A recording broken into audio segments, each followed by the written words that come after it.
राजस्थान की एकमात्र नवाबी रियासत रहा टोंक, ऐतिहासिक फ्रेजर ब्रिज जो कभी दो रियासतों को एक साथ जोड़ता था, इसी ब्रिज पर हम मौजूद हैं और हमारे साथ मौजूद हैं वो युवा मतदाता जो अपना पहला वोट करेंगे। विकास, शिक्षा और भ्रष्टाचार के मुद्दों पर क्या है इन वोटर्स की राय जानने की कोशिश करेंगे कि आखिर आज का युवा क्या सोचता है। बात करते हैं उन युवाओं से जो पहली बार वोट करने जा रहे हैं। कैसा लग रहा है और क्या सोच है कि सरकार कैसी होनी चाहिए। पहली बार वोट करने जा रहे हैं, बिल्कुल अच्छा लग रहा है क्योंकि हमेशा से अपने बड़ों को पार्ट लेते देखता है। अब की बार खुद को मौका मिलेगा। मेरे हिसाब से तो डेवलपमेंट और जो बेसिक नीड्स हम शहरवासियों की, वही मेरा रीज़न रहेगा, जैसे कि सड़कें और साफ़ सफाई। सड़कें, साफ सफाई, पहला वोट कितना अहम है और किस तरह का एक्साइटमेंट है आपके लिए? एक्साइटमेंट तो काफ़ी अच्छा है। और जैसे कि कोई सर्विसेज होती है गवर्नमेंट की तरफ से, वो प्रॉपर रहे, तभी हमारा वोट कामयाब रहेगा। सर्विसेज सही ढंग से काम करें और सिस्टम सही ढंग से काम करे तभी हमारा वोट कामयाब होगा। लड़कियों की शिक्षा के लिए और लड़कियों की सुरक्षा के लिए सरकारों को क्या करना चाहिए? एक तो ये है कि गर्ल्स सेफ़ नहीं है, कहीं भी आजकल देखा जा रहा है कि कहीं पे भी गर्ल्स सेफ़ नहीं है। तो हम यही चाहते हैं कि हर लड़की को राइट मिले एजुकेशन का, चाहे वो लोअर कास्ट हो या अपर कास्ट हो, और बाकी तो प्रोटेक्शन हो अच्छी खासी। सुरक्षा महत्वपूर्ण है क्योंकि बाहर जाते हैं, शिक्षा ग्रहण करते हैं। पहला वोट करने जा रहे हैं आप, किस तरह की उम्मीद है कि सरकारों को जो है क्या सोचना चाहिए लड़कियों के लिए? एक बेसिक सेफ्टी जो हम लोग एक्सपेक्ट करते हैं, जैसे केयर टेकर्स हैं, हमारे टीचर्स हो गए, पुलिस वाले हैं। अभी हम देख रहे हैं कि अभी रिसेंटली जयपुर के पास रेप हुआ, टीचर ने किया, फिर हमने अभी देखा डूंगरपुर में भी हुआ। तो ये सब चीज़ें अवॉइड करें। एक बेसिक लड़की बाहर निकलने से पहले ना, जैसे अभी दिवाली पे हमने देखा कि मेरा भाई निकल गया था, 2-3 बजे तक आया, किसी ने पूछा नहीं। मैं सोच भी नहीं सकती हूँ। तो वो तो बहुत एक्सट्रीम हो गया, बट एक बेसिक सेफ्टी, दिन में बाहर निकल रही हूँ, टीचर्स हैं, पुलिस वाले हैं, मेरे ऑफिस में कुछ लोग हैं, मैं चाहती हूँ वहाँ से तो प्रोटेक्शन मिले। बाकी चीज़ तो बहुत एक्सट्रीम है। ये बेसिक सेफ्टी सबसे पहले, उसके बाद एजुकेशन। बट पहले सेफ्टी होगी तो एजुकेशन हम लोग खुद भी कर सकते हैं अपनी, बाहर निकलने की एक बार परमिशन मिलेगी हमको ईज पे, तो वो बहुत ज़रूरी है। युवाओं की भागीदारी होनी चाहिए राजनीति में। सियासत के अंदर जो है युवाओं का किस तरह का रोल देखते हैं? वोट कर रहे हैं, अब आप सरकार बनाने के लिए वोट कर रहे हैं। जी, जैसा कि अब हम फर्स्ट टाइम वोट डालने जा रहे हैं, तो हम ऐसी गवर्नमेंट एक्सपेक्ट करते हैं जो एक स्टेबल हो।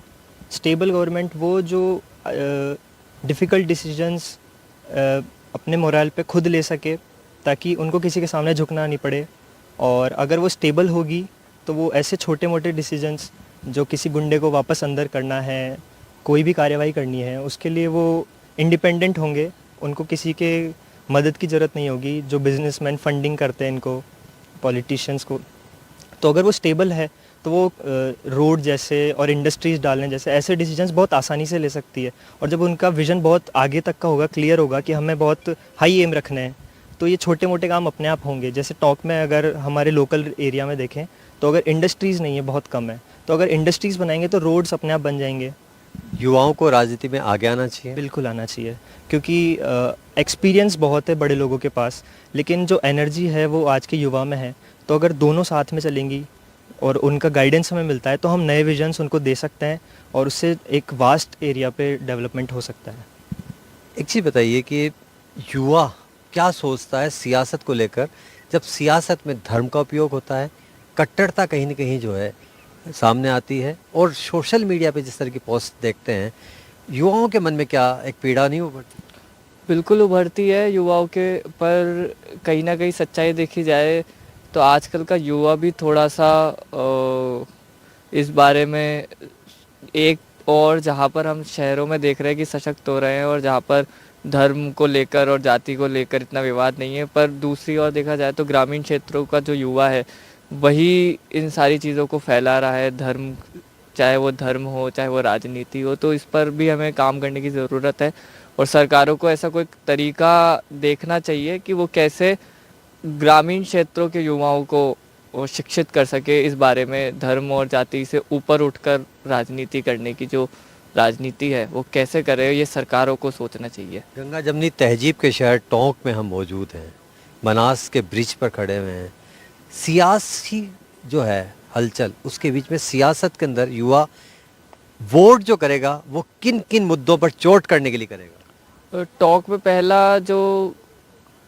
पहला जो मुद्दा रहेगा वो विकास का मुद्दा रहेगा। विकास हम देखते हैं कि 5 साल में जो है सड़कें नहीं बन पाती हैं, और फिर महीने के आखिरी में एक सरकार या एक सरकार के जो बाशिंदे हैं वो सड़कें बनाना चालू कर देते हैं। सीवरेज जो है वो डलती है पर सीवरेज ढंग से वर्क नहीं कर पाती है। नगर परिषद कचरा साफ़ करने का बोलती है बट वो कचरे के डब्बे ढंग से नहीं रख पाती हैं, कूड़ा फैला हुआ रहता है, और आखिरी के कुछ चंद 2-3 महीनों में 4 महीनों में सारा विकास जो है अचानक से आ जाता है।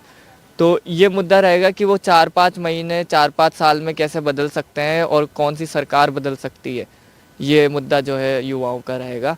और साथ में बेरोज़गारी कैसे समाप्त की जा सकती है, और सिर्फ स्टेट लेवल पर नहीं, सिटी लेवल पर, डिस्ट्रिक्ट लेवल पर ये बेरोज़गारी कैसे समाप्त की जा सकती है। जो सरकार इसको हमें दिलासा देने में कामयाब रहेगी उस पर वोट देने का आज का युवा विचार करेगा। तो ये हैं वो टोंक के कुछ युवा जिनका कहना है कि हमारा वोट विकास के लिए होगा और सुरक्षा के लिए होगा, यानी कि जो इन ज्वलंत मुद्दों पर चोट करेगा, जो सरकार हमारी सोचेगी। हम चाहते हैं कि युवाओं की भागीदारी सरकार में ज़्यादा से ज़्यादा हो। रविश टेलर, NDTV, टोंक।